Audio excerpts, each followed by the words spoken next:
ঢাকায় পৌঁছেছেন জনপ্রিয় তুর্কি সিরিয়াল কুরুলুস উসমান সিরিজের নায়ক বুরাক অ্যাজিভিট। শুক্রবার ঢাকার মাটিতে পা রাখেন এই অভিনেতা। বর্তমানে হোটেল রেডিসন ব্লুতে অবস্থান করছেন বুরাক অ্যাজিভিট।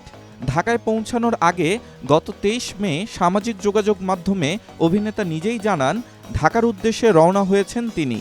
মূলত বহুজাতিক প্রতিষ্ঠানের আমন্ত্রণেই বাংলাদেশে এসেছেন বুরাক অ্যাজিভিট।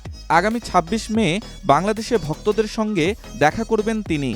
অভিনেতা হিসেবে বুরাক শুধু তুরস্কেই জনপ্রিয় নন, বিশ্বজুড়ে নজর কেড়েছেন তিনি। বাংলাদেশেও রয়েছে তার অনেক ভক্ত। তার জনপ্রিয়তার কারণে সোশ্যাল মিডিয়ায় বিশ্বের প্রায় ১৬ মিলিয়ন মানুষ তাকে অনুসরণ করেন। দক্ষিণ পূর্ব তুরস্কের মের্সিতে ১৯৮৪ সালের ২৪ ডিসেম্বর জন্ম নেন ৬ ফুট উচ্চতার সুদর্শন বুরাক অ্যাজিভিট। তার বাবার নাম বুলেন্ট অ্যাজিভিট এবং মা শেহান অ্যাজিভিট।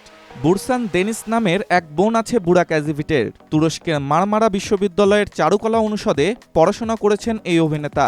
ফটোগ্রাফি নিয়ে স্নাতক শেষ করেছেন তিনি। প্রসঙ্গত, উসমানী সাম্রাজ্যের প্রথম সম্রাট উসমানের ভূমিকায় অভিনয় করে বিশ্বজুড়ে খ্যাতি লাভ করেছেন বুরাক অ্যাজিভিট।